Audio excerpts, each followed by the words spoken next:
Kashi news channel, सच है तो बोलेगा। वाराणसी को सूखाग्रस्त घोषित करने को लेकर लोक समिति व ग्राम प्रधान संघ अराजी लाइन के संयुक्त तत्वावधान में सैकड़ों किसानों ने राजा तालाब तहसील में धरना प्रदर्शन कर अपना विरोध दर्ज कराया।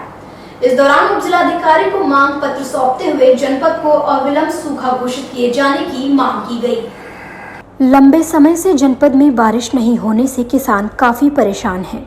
वहीं धान की रोपाई से लेकर अन्य फसलों की बुआई पूरी तरह से ठप हो चुकी है।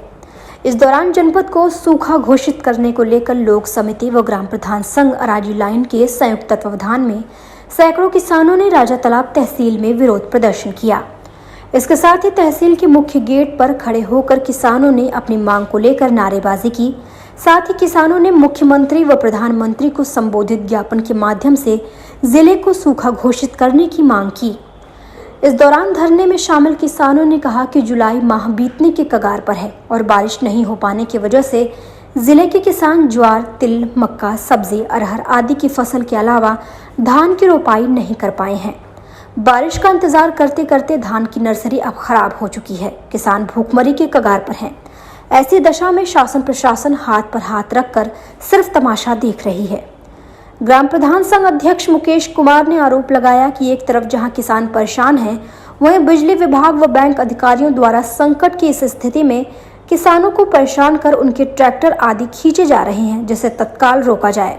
साथ ही बकाया वसूली भी स्थगित करने की मांग की गई। भदोही में बीते दिनों एक सर्राफा व्यापारी से असलहे के दम पर लूट की गई थी। मामले में पुलिस ने 2 आरोपियों को 41 ग्राम पीली धातु और 314 ग्राम सफेद धातु के साथ गिरफ्तार किया है। वहीं इस प्रकरण के मुख्य आरोपी को पहले ही पुलिस ने मुठभेड़ के बाद गिरफ्तार कर लिया था। चौरी थाना क्षेत्र में 25 जून को सराफा व्यापारी जय कुमार वर्मा के साथ लूट की घटना हुई थी। वो अपने घर से दुकान की तरफ जा रहे थे, तभी बाइक सवार बदमाशों ने असलहे के बल पर उनसे लाखों रुपए की कीमत के जेवरात लूटे थे। प्रकरण में पुलिस ने बीते दिनों मुठभेड़ के बाद मुख्य आरोपी को गिरफ्तार किया था। मुठभेड़ के दौरान मुख्य आरोपी के दोनों पैर में गोली लगी थी।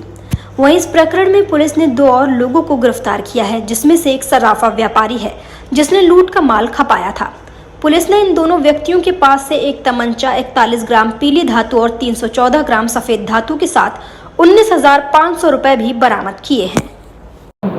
25 जून को थाना चोरी जनपद भदोही में एक सर्राफा व्यवसायी से कुछ सोना चांदी की ज्वेलरी और कैश की लूट हुई थी। उसी समय उसमें विभिन्न टीमें बनाकर उसके अनावरण का प्रयास किया जा रहा था। उसी क्रम में 4 दिन पहले एक मुख्य अभियुक्त मोहम्मद इकराम जो है उसको पुलिस ने मुठभेड़ के उपरांत गिरफ्तार किया था। उसके दोनों पैरों में गोली लगी थी और उपचार के बाद उसको जेल भेजा गया है। इसी क्रम में आज थाना चोरी और एसओजी की टीम ने 2 अभियुक्तों को गिरफ्तार किया है। इसमें जो शिव प्रसाद है वो उन 4 लुटेरों में शामिल था जिन्होंने लूट की इस घटना को अंजाम दिया, और जो संतोष है वो इस जो लूट की घटना थी इसकी योजना बनाने में और उसके बाद जो इससे सोना चांदी प्राप्त हुआ उसको खपाने की योजना में शामिल था।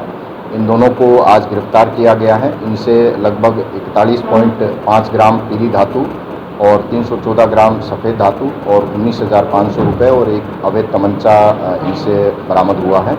इन दोनों को गिरफ्तार करके जेल भेजा जा रहा है।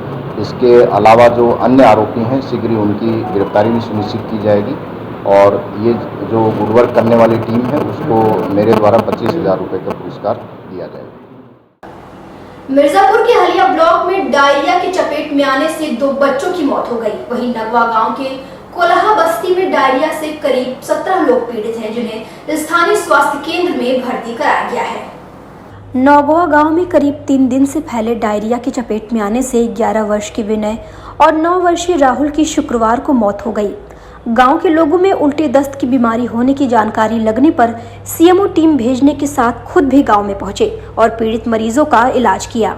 इस दौरान सीएमओ ने गांव का भ्रमण कर समस्या का कारण जानना चाहा, जिसके बाद गांव के जिस कुआं से लोग पानी लाकर पी रहे थे उसके जल के पीने पर प्रतिबंध लगा दिया गया है। पानी का सैंपल जांच के लिए भेजा गया है। वहीं चिकित्सकों की टीम मरीजों को भर्ती कर इलाज में जुटी हुई है।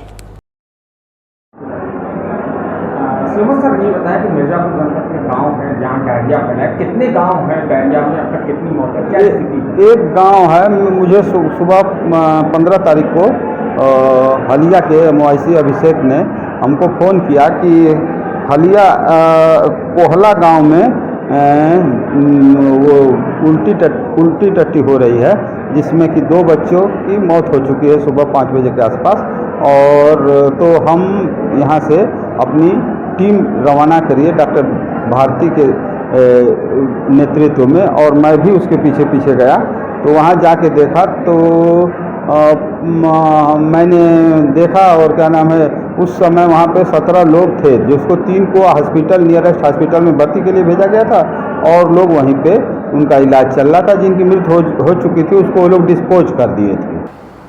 वाराणसी के राजा तालाब तहसील क्षेत्र के शिवसागर गांव में 1.40 हेक्टेयर जमीन को लेकर विवाद शुरू हो गया है। प्रकरण को लेकर एडवोकेट प्रदीप कुमार सिंह ने महाराजा अनंत नारायण सिंह और महात्मा गांधी काशी विद्यापीठ के कुलपति कुलाधिपति सहित 8 लोगों को पार्टी बनाते हुए SDM राजा तालाब की कोर्ट में मुकदमा दाखिल किया है। एडवोकेट प्रदीप कुमार सिंह के अनुसार शिवसागर गांव में अराजी संख्या 40 की 1.40 हेक्टेयर जमीन तालाब की है। वर्ष 2005 में तालाब की जमीन का पट्टा महाराज की ओर से महात्मा गांधी काशी विद्यापीठ को ग्रामीण चिकित्सा विज्ञान संस्थान की स्थापना के उद्देश्य से दिया गया था। प्रदीप कुमार सिंह के द्वारा यह आपत्ति की गई कि जिस जमीन का पट्टा किया जा रहा है वह सार्वजनिक उपयोग के लिए आरक्षित सरकारी जमीन है। फिर भी प्रदीप कुमार सिंह की आपत्तियों को दरकिनार कर कुलाधिपति ने काशी विद्यापीठ के नए परिसर का उस जमीन पर उद्घाटन कर दिया।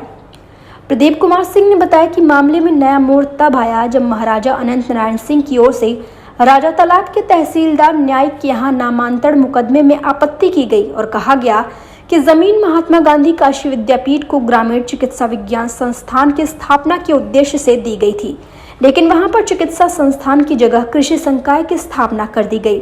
यह पट्टे की शर्तों का उल्लंघन है, इसलिए पट्टा निरस्त किया जाए। प्रदीप कुमार सिंह ने बताया कि उनके अधिवक्ता मनीष कुमार सिंह और पुष्पराज मौर्य ने उप जिलाधिकारी राजा तालाब के समक्ष मुकदमा प्रस्तुत किया और कहा कि अराजी संख्या 40 की 1.40 हेक्टेयर जमीन शिवसागर तालाब के नाम से दर्ज है, इसलिए यह सरकारी जमीन है। महाराज को यह अधिकार नहीं था कि वह तालाब का पट्टा विद्यापीठ के नाम कर दे। उन्होंने कहा कि विद्यापीठ को भी यह अधिकार नहीं था कि वह महाराज से तालाब की जमीन का कब्जा स्वीकार करे, इसलिए अवैधानिक पट्टा निरस्त करने के लिए मुकदमा उपजिलाधिकारी के समक्ष दाखिल किया गया है। हम लोगों ने एक दावा दाखिल किया है उत्तर प्रदेश राजस्व संहिता की धारा 104 और 105 के तहत, जिसमें हमने महात्मा गांधी अधीक्षक महात्मा गांधी कृषि विज्ञान एवं तकनीकी संकाय काशी विद्यापीठ परिसर भैरव तालाब राजा तालाब को और उनके कुल सचिव महात्मा गांधी काशी विद्यापीठ व कुलपति काशी विद्यापीठ और महाराजा अनंत नारायण सिंह पुत्र महाराजा विभूति नारायण सिंह व रघुनंदन स्वरूप गोविंद नारायण व दिलीप कुमार जो उनके ट्रस्टी और मुख्तार आम खास हैं, उनके खिलाफ़ किया गया है। क्योंकि एक पट्टा विलेख इन्होंने करा रखा है जो गलत तरीके से पट्टा कराया था। अराजी नंबर 40 है मौजा जमीन शिवसागर का, तो 3.46 एकड़ में स्थित तालाब के खाते में दर्ज भूमि है, और उसे इन्होंने फर्जी तरीके से पट्टा करा लिया था। और इस फर्जी तरीके से पट्टे के विरुद्ध नामांतरण बाद भी इन्होंने दाखिल किया था, उसमें भी हमारी आपत्ति कंटिन्यू चल रही थी। और हमने अभी पढ़ा इसको कि ये पट्टा कैंसिलेशन का अधिकार माननीय उपजिलाधिकारी महोदय को है, उनके क्षेत्राधिकार में और क्षेत्राधिकार का बात है, इसलिए ये दावा दाखिल किया गया। क्योंकि ये जो उन्होंने अपने नामांतरण बाद में इन्होंने शपथ पत्र दिया है विथ एफिडेविट, उन्होंने कहा है कि ये हमारे कब्जे में भी है। पट्टा तो कराया ही कराया, उसके बाद ये भी दिखाया है कि सरकारी संपत्ति की उनका कब्जा है। वाराणसी के दौरे पर पहुंचे कन्नौज सांसद सुब्रत पाठक ने सर्किट हाउस में नए राष्ट्रीय अशोक स्तंभ पर छिड़े विवाद पर उन्होंने मीडिया से कहा कि जो लोग आरोप लगा रहे हैं उन्होंने शायद दूध पीता हुआ शेर देखा होगा या बिना दांत वाला शेर देखा होगा। यह भारत का शेर है, जो शेर की कृति है, जो सारनाथ की तरह है।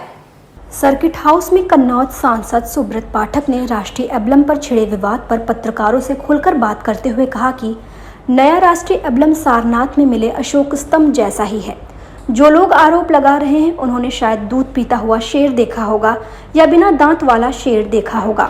उसमें कोई अंतर नहीं है, अंतर है तो उन लोगों के दिमाग में है। वहीं आगे उन्होंने कहा कि सनातन धर्म के मानने वाले अधिक लोग हैं और सनातन से निकलने वाले जितने भी धर्म हैं वह सभी इन परंपराओं को मानने वाले हैं। काफिरों की हत्या करने वाले लोग अपना धर्म मानते हैं। ऐसे लोग अगर धर्म की परिभाषा बोल रहे हैं जो खतरनाक है, इसलिए विवाद छिड़ा हुआ है। उन्होंने बढ़ती हुई जनसंख्या के ऊपर कहा कि निश्चित तौर पर यह चिंता का विषय है, क्योंकि बढ़ती आबादी और घटते संसाधन जो आने वाले समय और आने वाले भविष्य के लिए खतरा है। देखो, जिस प्रकार से लोगों के द्वारा आरोप लगाया गया शेर अधिक आक्रामक है, शेर के दांत दिख रहे हैं, तो शायद इन लोगों ने दूध पीता हुआ शेर देखा होगा या इन लोगों ने जो शेर देखा होगा उसके दांत ही नहीं होंगे। लेकिन ये भारत का शेर है और निश्चित रूप से जो शेर की जो कृति है वो सारनाथ से ही में जिस प्रकार की है उसी प्रकार की है। इसमें कोई अंतर नहीं, केवल उनके दिमाग में अंतर है, वो अंतर हमेशा रहेगा। भारत एक धर्म है, लेकिन आज ये देखा जा रहा है कि धर्म को लेकर के जो है जंग छिड़ चुका है। देखो, भारत धर्मनिरपेक्ष राष्ट्र है और भारत में रहने वाले जो बहुसंख्यक हैं वो निश्चित रूप से उनका सर्वधर्म समभाव उनके डीएनए में है। कुल मिलाकर यदि हम सनातन धर्म को मानने वाले लोग जो कि यहाँ के ऊपर अधिक हैं और सनातन के निकले हुए जितने भी धर्म हैं, चाहे वो बौद्ध हों, सिख हों, जैन हों, तो वो सब कहीं ना कहीं इस परंपरा को मानने वाले हैं। वासुदेव कुटुंबकम, पृथ्वी पर रहने वाले सारे लोग हमारे हैं, सारे लोग अपने हैं, सारे लोग एक परिवार हैं। लेकिन कहीं ना कहीं कुछ संप्रदाय विशेष के लोग इस प्रकार के हैं जो अपने अलावा दूसरे को देखना ही नहीं चाहते। तो और कहीं ना कहीं जो बुद्ध पूजा करने वाले काफिर बोलते हैं और काफिरों की हत्या करना अपना धर्म मानते हैं। तो ऐसे लोग यदि धर्म की परिभाषा बोल रहे हैं तो निश्चित रूप से जो कि खतरनाक है और शायद इसी कारण से विवाद छिड़ा हुआ है। आप देख रहे हैं डैन काशी न्यूज चैनल। सच है तो बोलेगा।